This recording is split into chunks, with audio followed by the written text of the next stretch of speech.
artinya sama-sama menggunakan elektro, aliran listrik.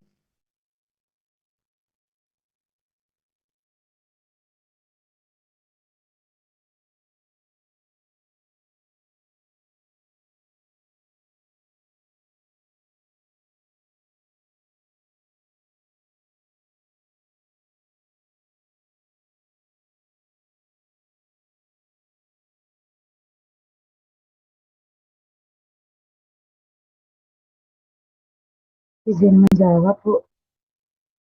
Mungkin untuk yang PMS sama ECT itu sebenarnya hampir sama, buat mekanismenya juga hampir sama, yaitu sama-sama pakai medan magnet yang sama-sama buat merangsang otak dari apabila farmakologi dari pasien itu enggak tercapai. Jadi antara PMS sama ECT itu sama-sama menggunakan arus listrik dan dinilai itu khasiatnya juga sama buat merangsang arus listrik yang ada di otak seperti itu, Bu.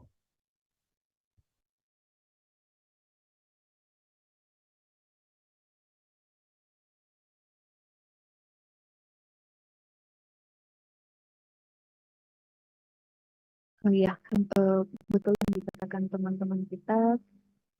Kapan digunakan ketika terapi farmakologi sudah tidak dikatakan kurang efektif terhadap terapi skizofrenianya.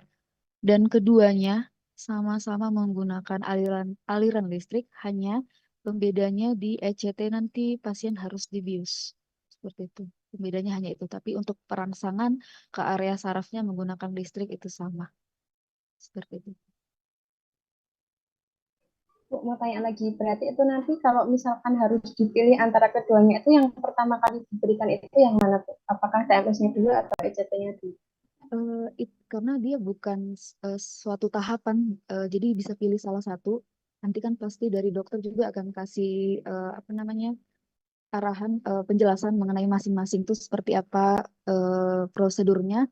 Tapi kalau yang saya baca itu eh, orang-orang paling nyamannya di ECT karena kan ada bius, jadi mungkin nggak terlalu berasa apa namanya adanya sengatan aliran listrik. Hanya saya pernah dengar juga dari beberapa dokter menyampaikan resikonya pasien tetap harus ditaruh semacam karet yang mungkin seperti sendal jepit seperti itu supaya ketika adanya kejang yang diakibatkan oleh aliran listrik itu tidak menyebabkan mungkin lidah tergigit atau gigitnya ini gitu seperti itu. Jadi memang keduanya tidak harus digunakan karena memang bukan suatu tahapan yang beruntutan. Jadi bisa dipilih salah satu dan mungkin yang kalau untuk masyarakat Indonesia mungkin yang ready ada di Indonesia fasilitasnya seperti itu.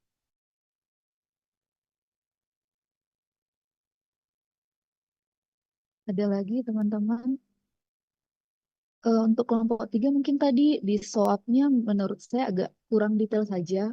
Sudah dilampirkan memang untuk efek samping obatnya ini, tapi planningnya di planningnya itu belum terlalu detail. Jadi misalnya apakah akan dilanjutkan dengan tiga obat tersebut atau seperti apa. Cuma memang tadi, aduh kalau nggak salah di kelompok tiga ya. Saya ada lihat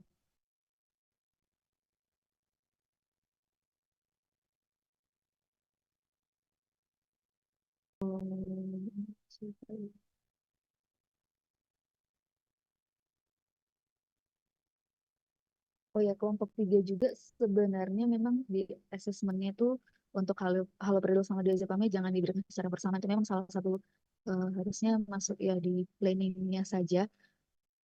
Misalnya pasien memang diharuskan untuk dapat terapi diazepam, tidak diberhentikan keduanya atau salah satunya, tapi diberikan di waktu yang berbeda. Kalau misalnya haloperidol itu setahu saya sedatifnya kurang, dia itu efek sedatifnya kurang, ya efek sedatif efek untuk menenangkannya kurang. Jadi semisalnya tadi tuh haloperidolnya di 2 kali 5 miligram, karena efek sedatifnya kurang dan tidak terlalu menyebabkan mengantuk atau menenangkan, jadi bisa misalnya diberikannya di pagi siang. Sementara diazepamnya nanti yang di malamnya.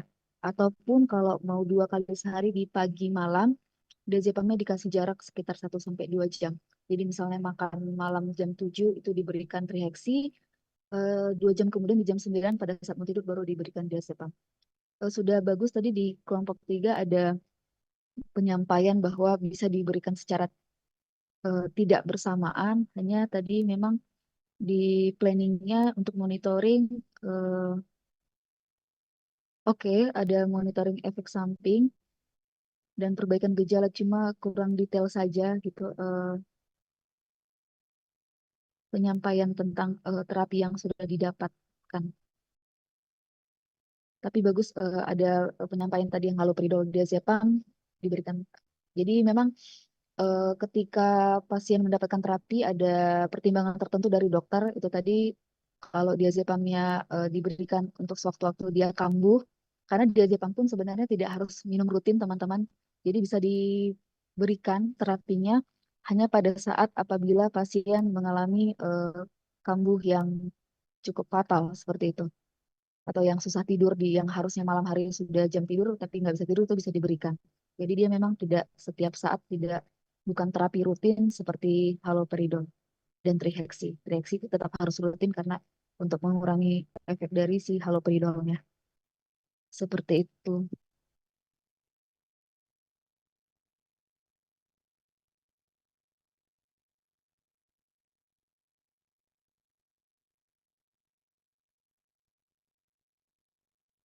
Terus untuk itu,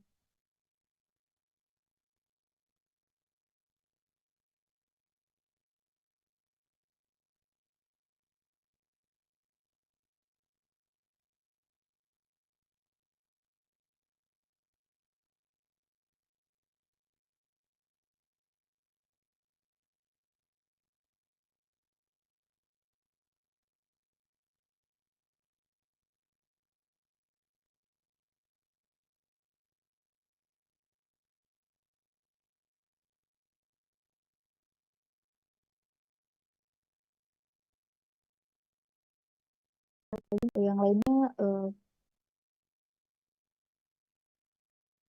sudah bagus teman-teman penyampaian swabnya.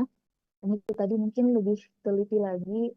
Kadang memang studi kasus belum tentu terapinya tepat semua dosisnya. Jadi untuk triheksi nanti dilihat baik-baik lagi. eh, Coba teman-teman lihat lagi literatur, literatur. Tapi setahu saya memang 2 sampai 15 miligram untuk dosis terapi skizofrenia. Itu sih, ada yang teman-teman mesti kurang ini.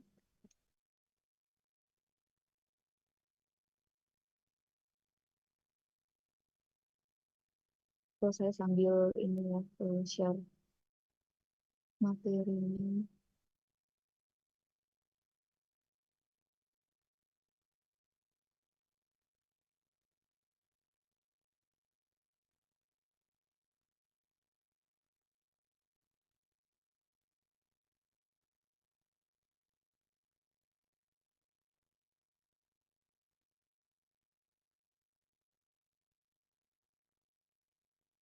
Sudah terlihat mungkin teman-teman.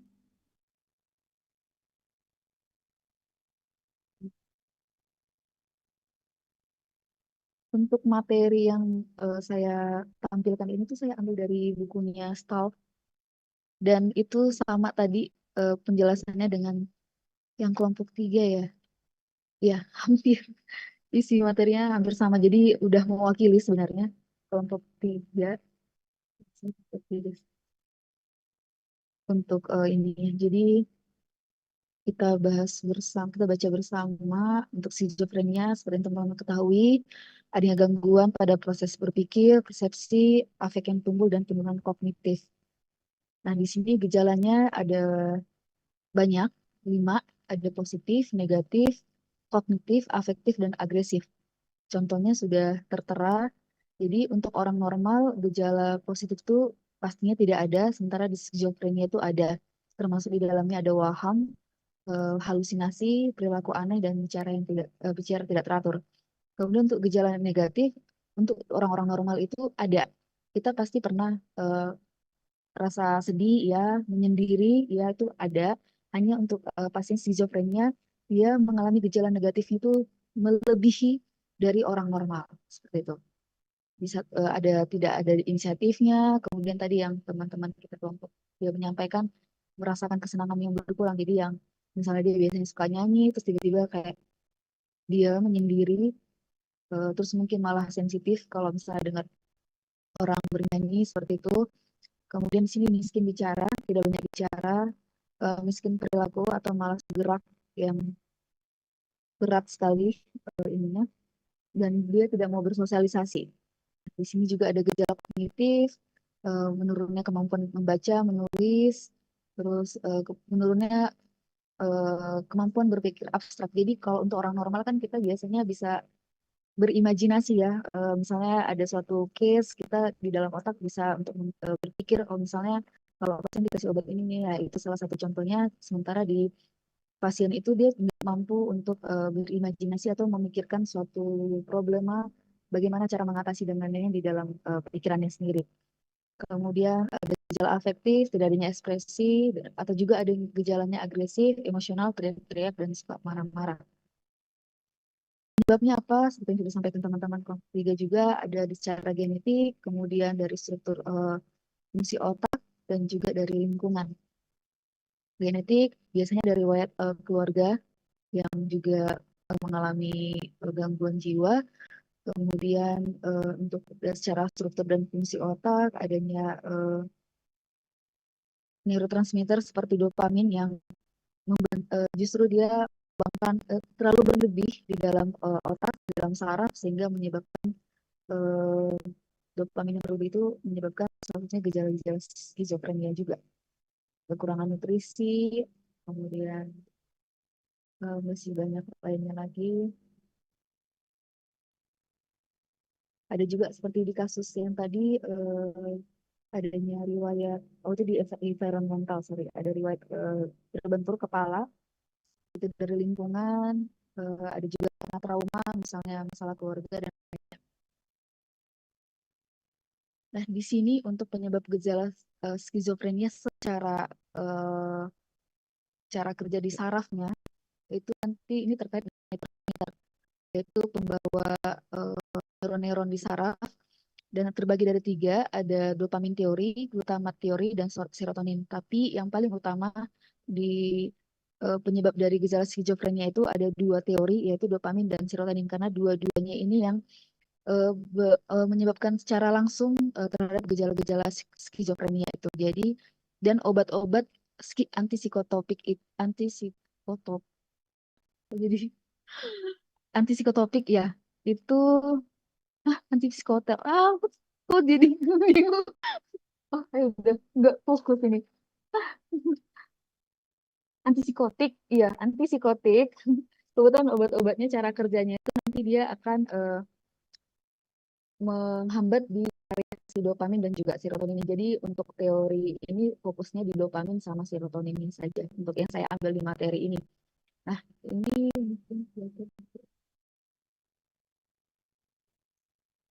jadi ini di dalam saraf eh, bagaimana cara kerja pelepasan dopamin. Jadi dopamin itu merupakan neurotransmitter amin yang berasal dari asam amino yang kita dapat dari makanan yang mengandung protein.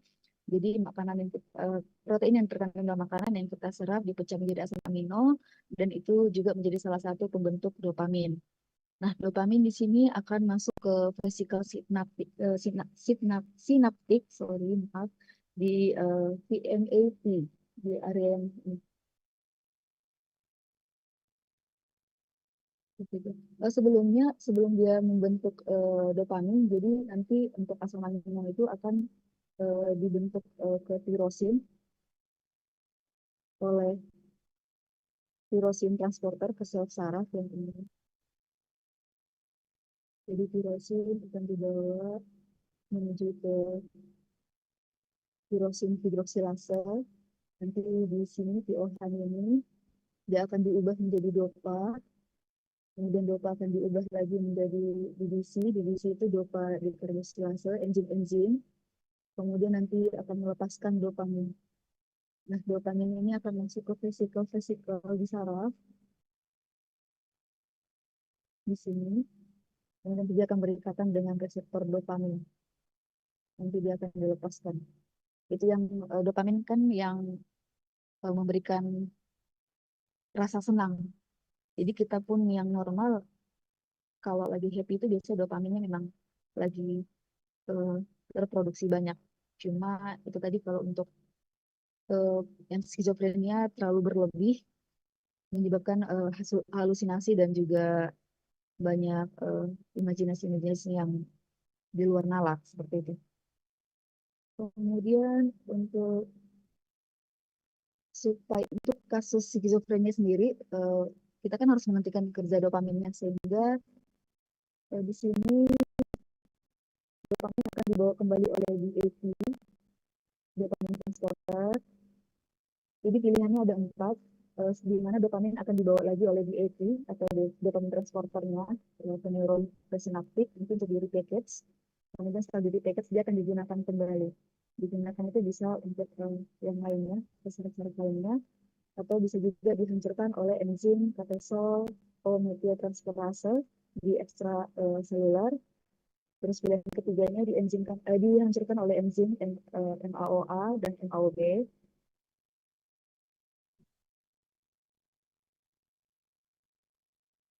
Kemudian adanya autoreseptor di presinap yang memberikan sinyal untuk menurunkan rilis dopamin. Jadi sebenarnya secara alami itu ada eh, cara-caranya untuk menghentikan kerja dopamin di dalam mekanisme di sarafnya itu sendiri.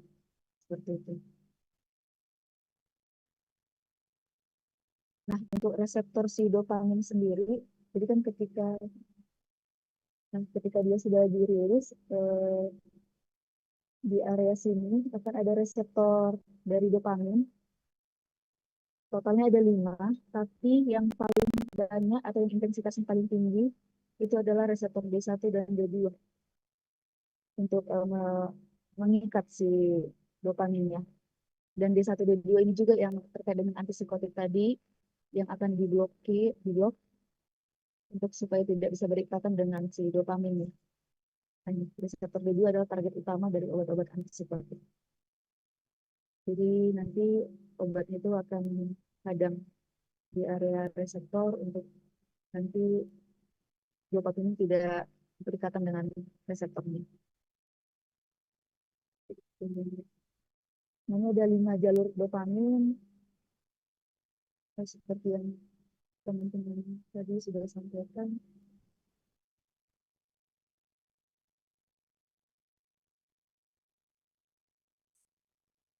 Di sini ada mesostriatal, mesolimbik, mesokortikal, tuberoinfundibular. Jadi ini terkait dengan persarafan. Jadi di mana adanya substansia nigra ke striatum ini nanti berpengaruh terhadap fungsi motorik ataupun pergerakan.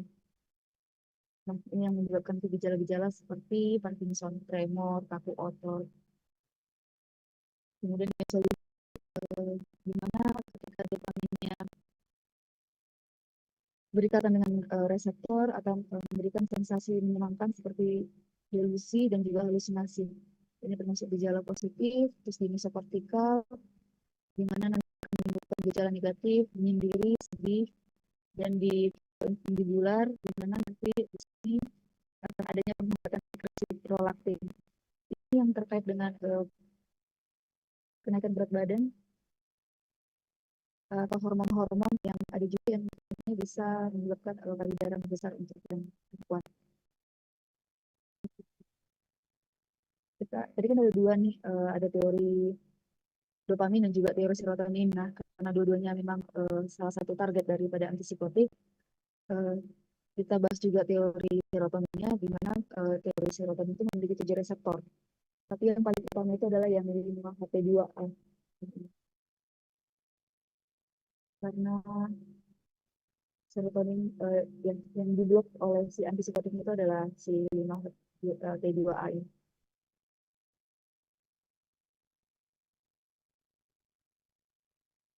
Apa sih reseptor 5-HT2A itu? Dia itu mempunyai sifat menstimulasi.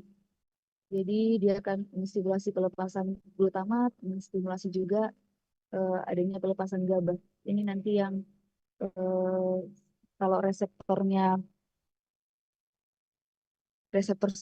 serotonin ini yang 5H2 TA ini tadi, ya, mereka akan menstimulasi pelepasan glutamat dan juga GABA, dan itu akan menyebabkan penurunan rilis daripada si asetilkolin, dopamin, norepinefrin. Dan si reseptor itu akan menjadi ditangkap dari obat-obat antipsikotik, terutama yang second generation atau yang atipikal. Nah, seperti inilah ya teman-teman untuk yang tidak terblokir. Jadi si dopamin ketika dirilis langsung berikatan dengan reseptornya, itu yang nanti menyebabkan atau menstimulasi gejala-gejala positif daripada yang penderita skizofrenia. Kemudian kalau misalnya nanti diberikan antipsikotik, maka akan berikatan seperti ini, menghadang si dopaminnya berikatan dengan reseptor-reseptor D2. Hanya secara literatur antipsikotik itu katanya tidak selektif, jadi dia akan blokir semua. Sementara kalau terblokir semua itu ada efeknya lagi.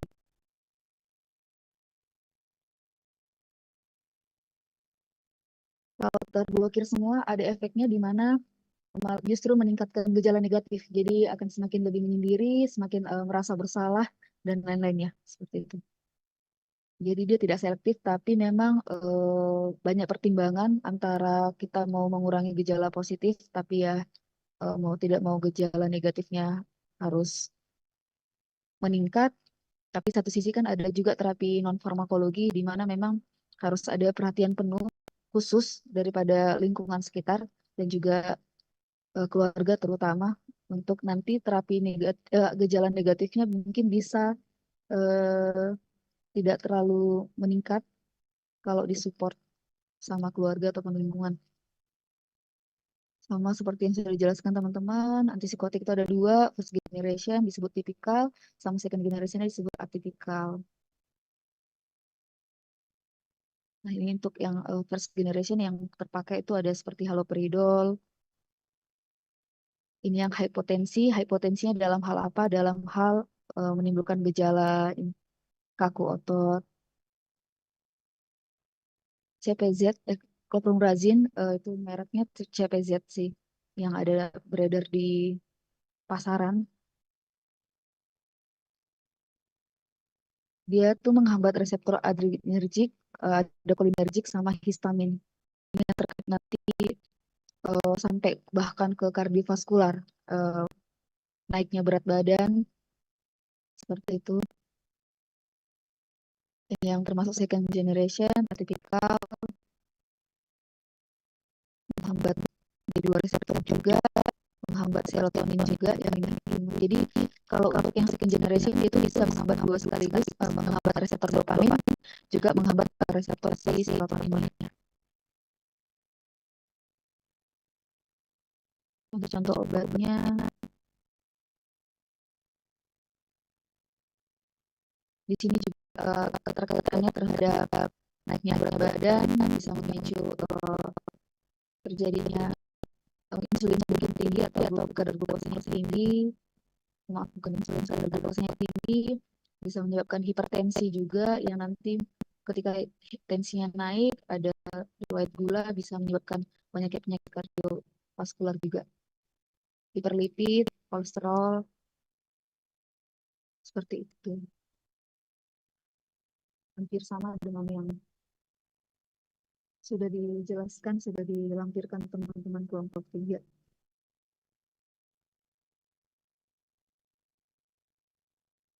Kurang lebih seperti itu sih teman-teman. Ini kebetulan memang di rumah sakit sini baru sebulan ini ada dokter khusus spesialis gangguan jiwa, spesialis kejiwaan, maaf. Jadi selama ini untuk pasien-pasien yang ada di daerah sini yang mengalami gangguan mental, depresi, skizofrenia itu biasanya dialihkan ke penyakit saraf. Jadi di penyakit saraf pun terapi yang sering digunakan itu yaitu haloperidol dan juga triheksi, diazepam sebagai sedatifnya saja untuk penenangnya. Jadi belum terlalu banyak kasus, maksudnya yang saya bisa ambil untuk studi kasus secara realnya itu belum ada, karena sejauh ini eh, pasien yang ke dokter spesialis kejiwaan tuh justru yang eh, gangguan depresi, bipolar, yang seperti itu. Dan itu kalau mau kita bahas sepertinya lebih kompleks lagi sih, karena kan eh, mereka terlihatnya sama, normalnya sama seperti kita. Nah, kalau ini kan ada apa namanya,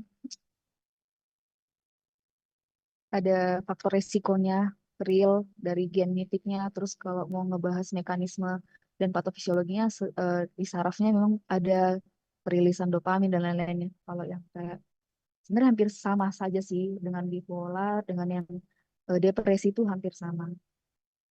Cuma terapinya kalau yang depresi sejauh ini saya lihat yang diresepkan dokter itu justru yang obat-obat atipikal, obat atipikal, risperidon itu yang sering digunakan. Itu pun untuk mengurangi ini, dia juga akan menghambat reseptor serotonin di sini untuk mengurangi gejala-gejala negatif maupun positif. Negatifnya karena banyak biasanya yang bipolar ataupun depresi lebih banyak mengalami kayak rasa bersalah, panik, sedih, yang tanpa alasan seperti itu. Dan mohon maaf teman-teman, ini karena memang saya masih shift bekerja dari pagi sampai sore, jadi kemarin pun pagi sampai sore selalu, jadi saya nggak ada waktu, maksudnya nggak cukup waktu untuk benar-benar menyiapkan materi, tapi mudah-mudahan ini membantu teman-teman. Sebenarnya kemarin saya dikasih pilihan onkologi atau gangguan jiwa. Onkologi juga lebih kompleks lagi, dan di sini sama sekali kita belum terima kemoterapi, jadi saya nggak ada gambaran. Dan saya juga belajarnya udah zaman S1 kan, jadi takutnya malah kalau ini karena memang ada dokter saraf, ada dokter gangguan jiwa, jadi saya bisa konsultasi sebelumnya ke mereka mengenai obat-obatannya. Kalau yang onkologi saya agak zonk seperti itu. Gimana teman-teman, kira-kira membantu atau tidak? Atau malah makin bingung? Mempersiapkan ini saya sampai jam setengah 5 pagi untuk, karena saya harus belajar ulang lagi kan. Aduh, jadi agak nge-lag gitu di jam segini. Mohon maaf sebelumnya. Aduh, pokoknya sih lebih enaknya sih memang tatap muka ya. Jadi kita kayak mau diskusi itu lebih, tapi gak apa-apa daring dulu. Mudah-mudahan juga di stase lainnya dari dosen-dosen lainnya bisa membantu sekali. Tapi kayaknya untuk PKPA rumah sakit, saya rasa jarang ada yang spesialis gangguan jiwa sih. Untuk yang kali nanti saya kurang tahu juga. Biasanya sih saraf, tapi itu tadi eh, kalau pasien gangguan jiwa itu tetap juga harus ke saraf, karena di saraf itu terapi ibaratnya ya, ada kita ada komputer, ada hardware-nya sama software-nya. Nah, si hardware-nya yang dalam artian yang terkait dengan saraf-sarafnya itu terapinya didapat dari dokter saraf, tapi untuk software-nya, untuk mungkin terapi lebih ke psikologisnya itu didapatnya dari dokter gangguan spesialis kejiwaan seperti itu. Mudah-mudahan ada nanti di PKPA dapat stase itu. Walaupun ya nggak apa-apa, ini buat pembelajaran materi modal. Siapa tahu nanti pada minat ke rumah sakit. Teman-teman ada gambaran, maksudnya berminat ke rumah sakit atau industri kebanyakan, atau mau jadi pengusaha? Kalau modal ada, jadi buka apotek aja teman-teman. Dapat duit sendiri, terus bisa mempekerjakan orang juga.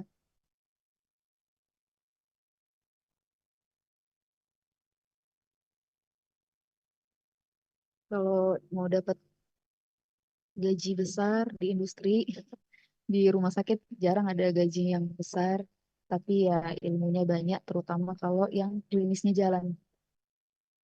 Seperti itu. Tapi ya memang sebagai apoteker kan kerjanya nggak cuma di bagian klinisnya saja, ada juga bagian pengadaan dan lain-lainnya. Nah, nanti kayaknya saya ketemu lagi dengan teman-teman di tanggal Maret itu ngebahas manajemen farmasi. Itu sepertinya berkaitan dengan nanti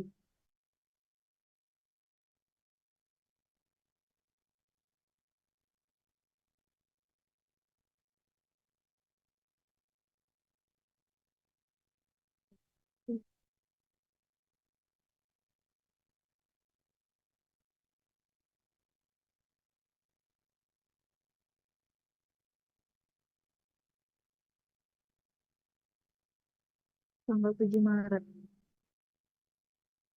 terkait dengan manajemen. Kalau untuk manajemen satunya sudah dibawakan ya oleh Bu Novita. Ini manajemen duanya terkait dengan metode ABC, kan, inventory control sama pengadaan.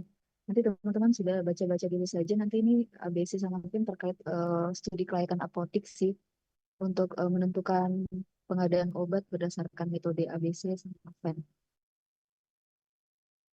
Nanti ya di 7 Maret mudah-mudahan tidak ada perubahan jadwal.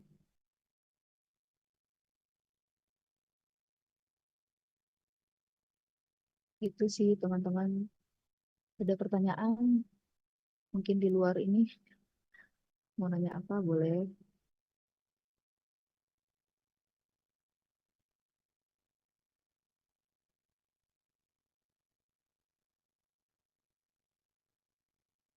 Teman-teman sudah presensi manual kan ya? Jangan sampai belum di kampus. Ada semua ya.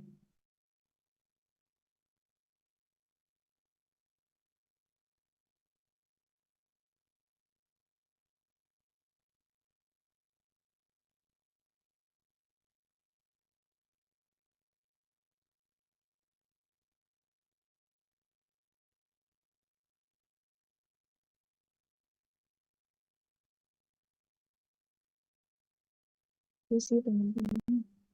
Nggak ada lagi mungkin. Nggak nyampe 3 jam nggak apa-apa lah ya. Kan udah, maksudnya teman-teman udah ada kesempatan presentasi juga, sudah diskusi.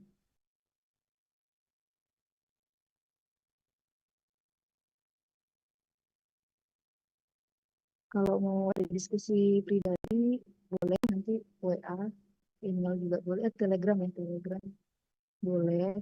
Saya nggak tutup, saya terbuka. Saya terbuka terhadap diskusi. Mungkin ada yang kurang jelas tadi atau masih ada yang mengganjal di hati.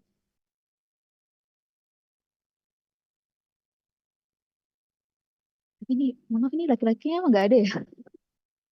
Maksudnya nggak ada yang mau jadi apoteker gitu laki-laki atau ini calon-calon di industri juga nih mbak-mbaknya. Emang kebetulan yang diambil cewek semua, Bu. Tapi ini S1-nya dari UNS semua atau ada dari luar? Ada yang dari Ada luar, yang dari Bu. luar. Tapi tesnya seperti SNPTN mungkin atau bukan ya? Beda tesnya sendiri. Iya, tes lagi ada tes kefarmasian, TBI, TPA gitu, Bu. Wawancara. Wawancara. Iya. Dan ini memang jatah satu angkatan ini memang hanya 20 gitu ya. Iya. Iya. Iya. Ini saya juga bawa PKPA apa ya? Saya lupa deh. Ada apotik sama puskesmas kalau nggak salah.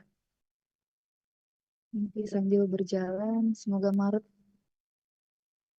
Maret minggu keberapa gitu bisa tatap muka untuk sementara 1 minggu 2 minggu ke depan ya belum bisa karena masih masa transisi perpindahan yang sangat jauh ini. Iya. Ada lagi teman-teman, ini karena kita ngebahas gangguan jiwa, tolong apapun itu jangan dipendam ya teman-teman ya. Kalau karena jujur nih farmasi teman-teman dokter pun mengakui bahwa kuliah farmasi itu berat gitu. Kemarin aja ada dokter nanya, emang kamu ngajar apa? Dokter apa perawat? Hah, enggak, saya ngajarnya farmasi dok, calon apoteker. Wah, berat katanya. Kalau ngajar dokter sama perawat tuh gampang. Kalau ngajar farmasi itu sulit, ngajarnya sulit, apalagi yang belajar kan. Gitu. Jadi diskusi sama teman, minta bantuan apa yang nggak dipahami. Jujur kalau saya kasih masukan tentang UKAI nanti saya benar-benar karena di angkatan saya angkatan 2009 S1 dan lulus 2013 itu tuh nggak ada UKAI sama sekali. Jadi pure lulus-lulus gitu aja skripsi sidang selesai. Apotekernya juga kemarin kita cuma kompre. Jadi kayak face to face sama pengujinya 3 orang dari praktisi 2 sama dosennya kita. Udah wawancara gitu aja yang kita ketahui dari PKPN kita apa hanya gitu. Jadi tapi mudah-mudahan nanti saya sambil belajar-belajar juga mudah-mudahan bisa bantu teman-teman juga untuk UKA ini. Pokoknya apapun di lapangan juga nanti diserap banyak-banyak. Kalau nggak bisa terlalu nampung banyak dikasih catatan juga jangan lupa. Terus selalu refresh kayak misalnya udah dapat dari PKPA misalnya di pagi atau siang, mungkin malam atau sore diskusi sama teman-teman, ada yang kurang dipahami misalnya dari satu rumah sakit. Karena kalau beda-beda rumah sakit tuh beda-beda ini ya bimbingannya. Kalau saya dulu di Jogja rumah sakit BPSD, rumah sakit Sarjito tuh beda cara bimbingannya. Kalau di BPSD itu malah ketat sekali. Jadi teman-teman saya yang sampai kayak harus ngebahas kasus sampai jam 1 pagi, terus harus presentasi di bener-bener presentasi itu di depan dokter-dokter. Nah kalau yang kami di Sarjito itu kita ngambil studi kasus, tapi nggak yang maksudnya ada stasenya, jadi nggak yang harus sampai begadang gitu, terus udah presentasi di depan apotekernya aja. Jadi lebih ringan gitu lah.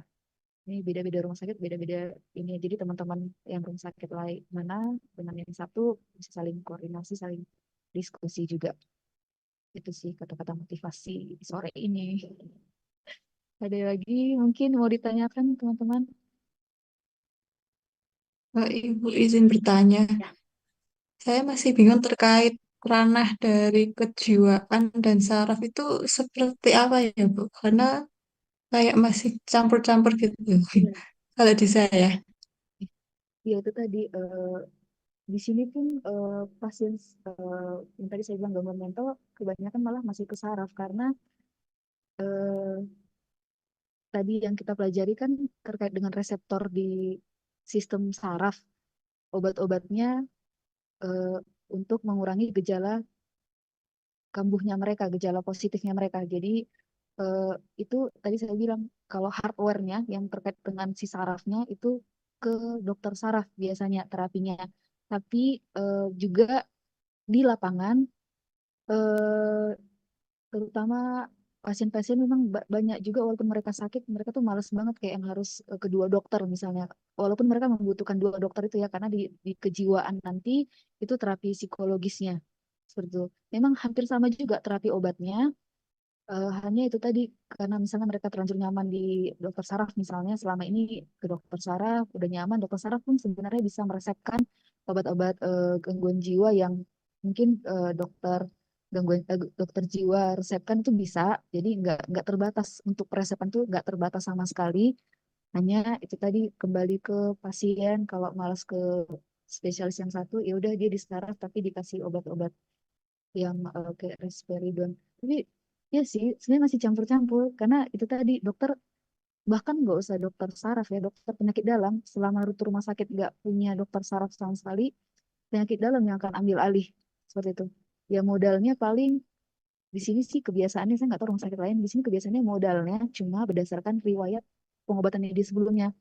Jadi ya mungkin dokter penyakit dalam juga nggak terlalu mendalami saraf ya udah cuma dikasih ini aja kasih riwayat pengobatan yang sebelumnya gitu jadi hanya tinggal meneruskan karena memang ini jangka panjang kan obatnya nah nanti kalau sudah ada dokter saraf lagi dialihkan lagi dan biasanya juga di lapangan nggak selalu sesuai dengan teori benar jadi ya masih campur-campur dok tergantung pasiennya kalau ini ngomongin BPJS ya karena kan BPJS yang penting bisa terklaim saja mau dari dokter mana harusnya bisa gitu tapi kalau pasien umum biasanya kalau mereka merasa eh, di sini untuk spesialis jiwanya kebanyakan pasien umum atau juga pasien pasien BPJS tapi yang mereka lebih merasakan depresi dan juga depresi dan juga tadi bipolar. Karena ketika mereka komunikasi ke dokter kan masih normal ya. Dia kan depresinya sewaktu-waktu saja, maksudnya bukan yang kambuhan kayak, maksudnya bukan yang udah terdiagnosa skizofrenia nggak bisa diajak ini. Nah, yang bipolar depresi kan masih bisa diajak komunikasi tuh. Jadi kebanyakan mereka memilih ke dokter jiwa karena selain membutuhkan obat juga mereka butuh konseling psikis dari si dokter spesialis jiwanya. Kalau ke saraf itu tadi lebih pengobatan ke neurotransmitter yang ada di saraf dan lain-lainnya seperti itu sih. Jadi penjelasannya seperti itu karena dia tadi bilang campur-campur di lapangan nanti Mbak akan ketemu misalnya dia vertigo. Vertigo itu kan pasti terkait dengan saraf atau penyakit dalam, tapi ada yang ke dokter THT dapat obat itu. Jadi ya itulah dari manapun bisa kasih terapi karena memang dokter gitu dan mereka merasa ada kaitannya juga mungkin si vertigo dengan area telinga mungkin karena telinganya ada infeksi jadi kayak pusing berputar akhirnya dikasih lah obat-obat saraf juga seperti itu. Gimana Mbak? Bagus betul. Berarti untuk yang kejiwaan itu yang membutuhkan terapi seperti apa yang namanya? Psikis Psikologi, iya, psikisnya itu ya. lebih kayak Sudah. mereka butuh teman cerita gitu loh. Jadi eh, kadang ada hipnoterapi juga kalau di spesialis jiwa. Jadi mereka yang benar-benar apa ya butuh konsultasi yang heart to heart lebih kayak gitu. Sementara di sarafnya untuk terapi si tadi neuro apa si dopamin dan lain-lainnya gimana biar eh, dihambat terus nggak menimbulkan gejala-gejala seperti itu. Gue mau nanya, kalau misalkan yang terapi ECT tadi itu Bu, itu masuknya ke psikiater atau dokter spesialis yang nanganin? Bisa ke dokter spesialis sih harusnya ya. Kalau psikiater itu kan mereka lebih tadi ke psikis saja sama hipnoterapi. Jarang sih ya. Kalau yang si ECT sama tadi apa itu ya? Satunya lagi itu ke dokter gangguan, dokter spesialis jiwa seperti itu. Karena itu ada pembiusannya lagi. Jadi benar itu di ranahnya dokter. Kalau psikiater kan psikologi ya, psikis seperti itu.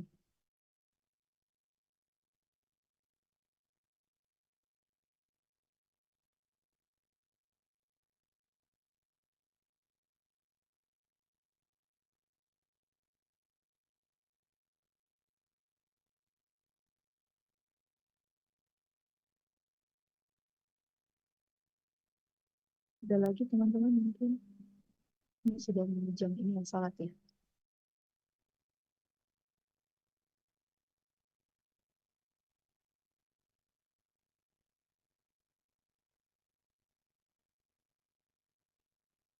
Nanti kalau ada yang masih ganjal di hati, boleh chat ya teman-teman pribadi boleh. Iya saya minta nanti PPT-nya boleh dikirim nih, mungkin via Telegram boleh atau di email juga boleh. Ini Mbak siapa? Siapa namanya?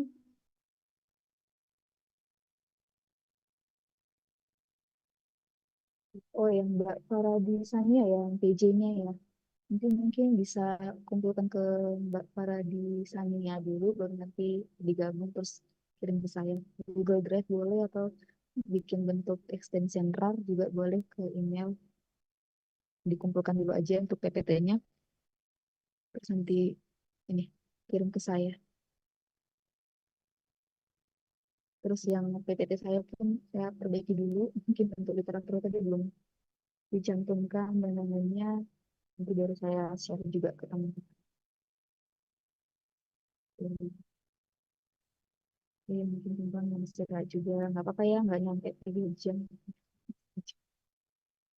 mudah-mudahan eh, cukup cukup cukup membantu untuk modal nanti PKPA juga Kalau nggak dapat ada di stasi itu nggak apa-apa, tapi kalau ada ya minimal teman-teman udah tahu lah keterkaitan gangguan kejiwaan itu berkaitan dengan si dopamin dan juga serotonin yang kalau misalnya tidak dihambat produksi berlebih bisa menyebabkan gejala-gejala positif, tapi di satu sisi juga kalau terlalu dihambat malah gejala negatifnya yang tinggi. Jadi paling boleh lihat persepannya dokter juga nanti polanya dia gimana, pertimbangannya apa. Nanti diskusi aja ke dokter-dokter di rumah sakit, nanti pas PKPA rumah sakit.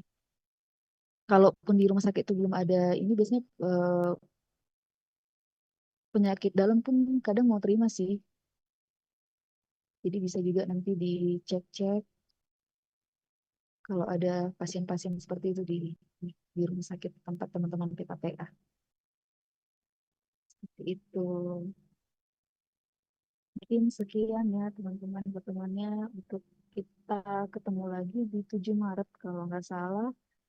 Itu berkaitan dengan manajemen. Kedua, metode ABC, VEN, sama inventory kontrolnya dan pengadaan.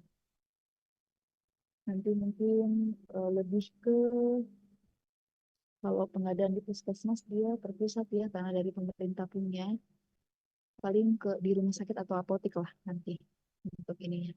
Teman-teman juga pasti mungkin akan ada di stase itu nanti kalau PKPR rumah sakit di bagian gudang farmasinya. Jadi ada modal ilmu juga nanti supaya paham di lapangannya. Seperti itu. Ada lagi? Nggak ada, biar saya tutup. Aman, oke. Ya, terima kasih ya teman-teman untuk waktunya. Mohon maaf kalau ada salah kata, salah bicara, salah sikap, dan lain-lainnya. Terima kasih untuk waktunya. Semangat terus. Ini baru permulaan. Nanti akan ada PKPA dan ada teman-teman orang yang mungkin ya mengganggu psikis enggak juga. Jadi semangat terus. Pokoknya jalani saja baik-baik, terima, ikhlas dan lain-lainnya. Pokoknya legowo, santai, nggak usah dibawa stres. Kalaupun ada stres dikit, diskusi, kita ada dosen di sini sama teman-teman yang mungkin lebih paham bisa diskusi. Jangan dipendam sendiri teman-teman ya. Jadi untuk kuliah praktikum hari ini saya akhiri teman-teman. Terima kasih banyak semuanya. Selamat, di sini sudah malam, selamat malam.